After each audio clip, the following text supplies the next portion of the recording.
만약 당신이 살고 있는 곳에 석유 한 방울 없고 바닷가 하나 없으며 땅마저 메마른 산지뿐이라면 어떻게 생계를 꾸려나가실 건가요? 자원이라고는 눈 덮인 산봉우리와 차가운 바람뿐인 환경에서 말이죠. 그런데 놀랍게도 이런 절망적인 조건에서 성인 1인당 평균 자산을 무려 9억 원이나 축적한 나라가 실제로 존재합니다. 그곳이 바로 알프스 산맥 한복판에 자리 잡은 작은 내륙 국가 스위스입니다. 스위스는 우리나라 경상남북도를 합친 정도의 크기에 불과하고 인구도 880만 명으로 서울시 거주민보다도 적죠. 지하 자원이라고 해봐야 눈과 암석 정도뿐이며 석유나 천연가스 같은 에너지원 전혀 없습니다. 그런데 2024년 현재 스위스 성인 1인당 평균 자산은 60만 7천 달러로 한화 약 9억 원에 달한다고 합니다. 순자산 기준으로 세계 1위를 기록하고 있는 거죠. 더욱 놀라운 점은 이런 부의 축적이 운이나 일시적 현상이 아니라는 사실입니다. 남유럽 국가들이 재정위기로 휘청거릴 때도 2008년 세계 금융위기가 터졌을 때도 심지어 코로나19 팬데믹이 전 세계를 강타했을 때조차 스위스는 거의 흔들림 없이 안정적인 모습을 보여왔어요. 과연 무엇이 이들을 이토록 탄탄하게 만든 걸까요?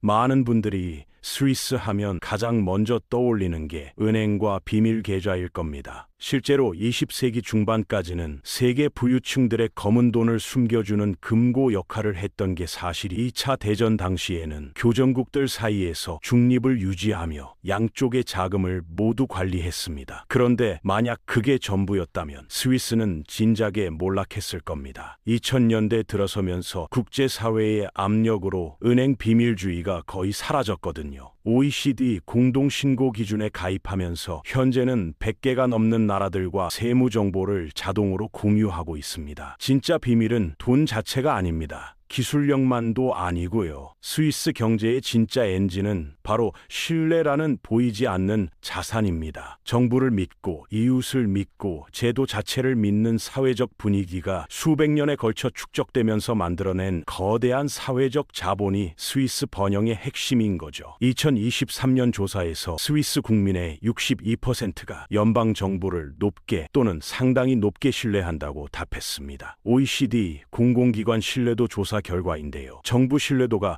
60%를 넘는다는 건 정말 대단한 일입니다. 대부분 민주주의 국가들의 정부 신뢰도가 30% 안팎인 걸 생각하면 거의 2배에 달하는 수치죠. 정부 신뢰뿐만이 아닙니다. OECD 사회 신뢰 조사 결과를 보면 스위스 국민들의 대인간 신뢰도, 즉 이웃과 타인을 믿는 정도도 세계 3위권에 올라 있어요. 길에서 지갑을 잃어버려도 되돌아올 거라고 믿을 수 있는 사회라는 뜻입니다. 이러한 신뢰는 곧바로 삶의 질로 이어집니다. 2024년 UN 세계 행복 보고서에서 스위스는 3위를 차지했고 꾸준히 상위권을 유지하고 있어요. WHO 통계에 따르면 스위스 국민의 평균 수명은 83.4세로 2023년 기준 세계 최상위권에 올라 있습니다. 그런데 여기서 의문이 생깁니다. 신뢰만으로 과연 부자가 될 수 있을까요? 당연히 그럴 리는 없죠. 신뢰는 어디까지나 토대일 뿐이고 그 위에 무엇을 어떻게 세우느냐가 핵심입니다. 스위스는 이 견고한 토대 위에 매우 독특하고 효율적인 정치 시스템을 구축했습니다. 세계에서 가장 직접적인 민주주의, 가장 분권화된 연방제도, 그리고 가장 경쟁적인 조세 시스템이 바로 그것입니다. 이코노미스트 인텔리전스 유닛이 발표한 2023년 세계 민주주의 지수에서 스위스는 최상위권에 올랐어요. 단순히 몇 년에 한 번 선거만 치르는 게 민주주의가 아니라는 걸 보여주는 사례죠. 스위스에서는 국민이 직접 법률을 만들고 정책을 결정합니다. 스위스 연방정부 자료에 따르면 국민들은 매년 서너 차례 국민투표에 참여하며 이런 전통이 70년 넘게 이어져 오고 있어요. 지방 차원까지 포함하면 연간 500건이 넘는 주민투표와 발의안이 처리됩니다. 이런 시스템에서는 부패가 뿌리내리기 어렵습니다. 국제투명성기구 부패인식지수에서 스위스가 세계의 상위권에 꾸준히 올라 있는 것도 이 때문이에요. 정치인들이 함부로 할 수 없는 구조거든요. 국민 투표로 언제든 정책이 뒤바뀔 수 있으니까 투명하고 신중하게 행동할 수밖에 없습니다. 스위스 정부 운영 방식도 독특합니다. 대통령이나 총리가 절대 권력을 갖지 않아요. 연방 강요 회의라는 제도를 통해 7명의 강요가 동등한 권한을 가지고 집단으로 의사결정을 합니다. 1년씩 돌아가며 대표 역할을 맡긴 하지만 이는 상징적 지위일 뿐이죠. 또 하나 놀라운 점은 인구 구성의 다양성입니다. 스위스 전체 인구의 31%가 외국인이고 이민 배경까지 포함하면 40%에 달해요. 거의 절반이 외국 출신인 셈인데도 사회 갈등이 심하지 않습니다. 그 이유는 스위스가 결과의 평등이 아닌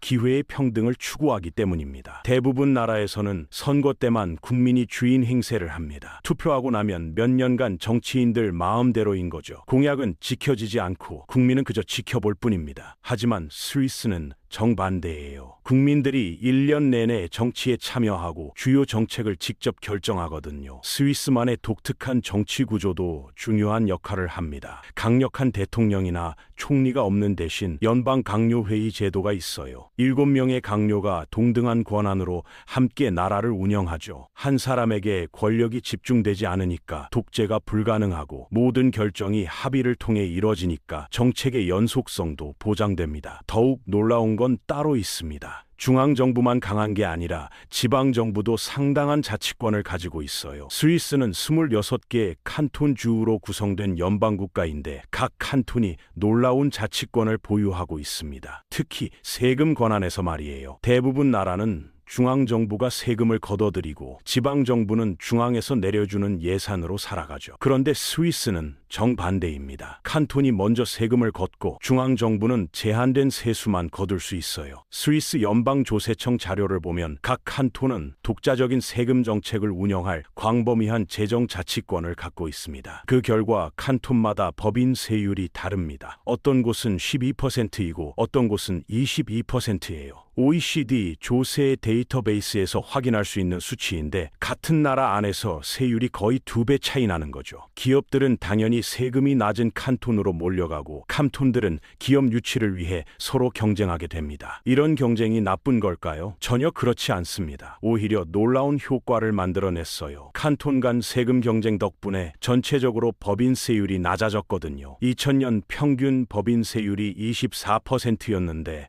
2023년에는 15에서 17% 수준으로 떨어졌어요. 20년 넘는 기간 동안 거의 10%포인트나 낮아진 겁니다. 세금이 낮아지면 정부 수입이 줄어들까요? 놀랍게도 그렇지 않았습니다. 세율은 낮아졌지만 기업 수가 늘어나니까 전체 세수는 오히려 증가했어요. 경제학에서 말하는 레퍼 곡선이 실제로 작동한 사례죠. 세율을 낮춰서 세수를 늘리는 역설적 효과가 나타난 겁니다. 이런 칸톤 간 경쟁이 가능한 이유는 연방제 구조 때문입니다. 중앙정부 권한이 제한되어 있으니까 칸톤들이 자유롭게 정책을 펼칠 수 있어요. 어떤 칸톤은 세금을 낮추고 어떤 곳은 복지를 강화하고 또 다른 곳은 교육에 집중 투자하죠. 주민들과 기업들은 자신에게 맞는 칸톤을 선택할 수 있습니다. 이런 시스템의 장점은 정책 실험이 가능하다는 겁니다. 어떤 칸톤이 새로운 정책을 시도해서 실패하면 그 칸톤만 손해죠. 나라 전체가 망하는 건 아니니까요. 반대로 성공하면 다른 칸톤들이 벤치마킹합니다. 자연스럽게 좋은 정책이 확산되는 구조예요. 여기서 흥미로운 질문이 생깁니다. 세금이 이렇게 낮으면 정부가 제대로 일할 수 있을까요? 도로, 학교, 병원 같은 공공서비스는 어떻게 유지할까요? 놀랍게도 스위스의 공공서비스 질은 세계 최고 수준입니다. 효율성 때문이에요. 스위스 정부는 낭비가 적습니다. 스위스의 중립은 철저한 계산에 의한 전략입니다. 1815년 빈 회의에서 영세 중립국 지위를 얻은 이후 210년간 이 지위를 지켜오고 있어요. 스위스를 공격하면 너무 큰 대가를 치러야 했기 때문에 2차 대전 때도 주변국들이 침공하지 않았습니다. 전 국민이 군인이고 알프스 산맥이 천연 요새 역할을 하거든요. 흥미롭게도 스위스의 국방비는 높지 않습니다. 스톡홀름 국제평화연구소 자료에 따르면 GDP의 0.7%만 국방에 써요. NATO 회원국 목표치인 2%보다 훨씬 낮죠. 민병제는 비용 효율적이거든요. 상비군을 계속 유지하는 것보다 경제적이고 방어 위주 전략이라 비싼 공격 무기가 필요 없어요. 중립이 스위스에게 준 또 다른 이익은 외교적 지위입니다. 분쟁 중재의 중심지가 됐어요. 제네바에는 유엔 유럽 본부와 국제 적십자사 본부가 있고 각종 국제 협상이 스위스에서 열리죠. 중립국이니까 양쪽 모두 신뢰할 수 있거든요. 이게 바로 중립의 가치예요. 이런 안정적 환경에서 스위스 사람들은 독특한 근무 문화를 만들어냈습니다. 놀랍게도 스위스 사람들은 적게 일해요. OECD 통계에 따르면 연평균 노동시간이 회원국 평균보다 약 10% 적습니다. 그런데도 생산성은 세계 최고 수준이에요. 시간당 생산성으로 따지면 세계 최상위권이에요. 스위스 경제의 다변화도 중요한 역할을 합니다. 제조업, 서비스업, 관광업이 고루 발달해 있어요. 시계 산업은 스위스의 상징이죠. 롤렉스, 오메가, 파테필립 같은 명품 시계 브랜드들이 모두 스위스 제품입니다. 하지만 스위스의 진짜 경쟁력은 교육에서 나옵니다. 특히 직업 교육 시스템이 독특해요. 스위스 연방교육연구혁신부 자료에 따르면 고등학생의 65%가 직업 교육을 선택한다고 해요. 대학 진학보다 직업 훈련을 더 많이 선택하는 거죠. 이 듀얼 시스템을 통해 학교에서 이론을 배우고 회사에서 실무를 익히며 졸업할 때쯤이면 이미 숙련된 기술자가 되는 겁니다. 이게 얼마나 효과적인지는 청년 실업률을 보면 알 수 있어요. 스위스의 청년 실업률은 약 2.5%로 세계에서 가장 낮은 수준이에요. 우리나라는 10%가 넘고 유럽 평균은 15%에 가깝거든요. 연구개발 투자도 상당합니다. 스위스는 GDP의 약 3.4%를 R&D에 투자하고 있어요. 이 투자는 주로 청정기술과 지속 가능성에 집중되고 있어요. 스위스 연방정부는 2050년까지 탄소 중립을 달성하겠다고 선언했습니다. 재생에너지 비율도 이미 높습니다. 스위스 연방에너지청 2024년 자료에 따르면 전체 전력의 70% 이상이 재생에너지에서 나와요. 대부분은 수력발전이고요. 최근에는 제약과 바이오테크 산업이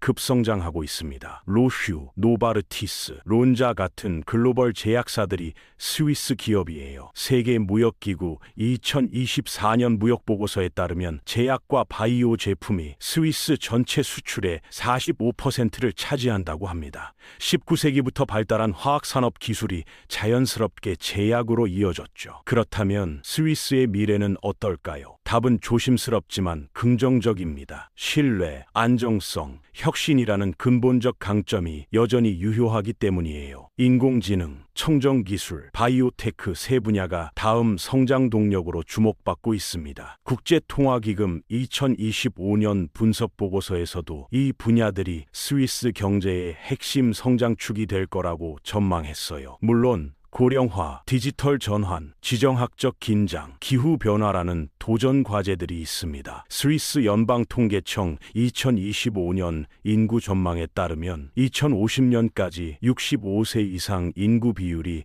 현재 19%에서 27%로 증가할 것으로 예상돼요. 하지만 스위스는 이런 문제들을 해결할 역량을 갖춘 나라입니다. 결국 스위스가 주는 교훈은 명확합니다. 나라 크기가 중요한 게 아니라는 거예요. 작아도 강할 수 있고 자원이 없어도 부유할 수 있습니다. 핵심은 신뢰를 쌓고 제도를 정비하고 국민이 함께 노력하는 것이죠. 스위스는 이 모든 요소들이 결합했을 때 어떤 기적이 일어날 수 있는지 보여주는 살아있는 증거입니다.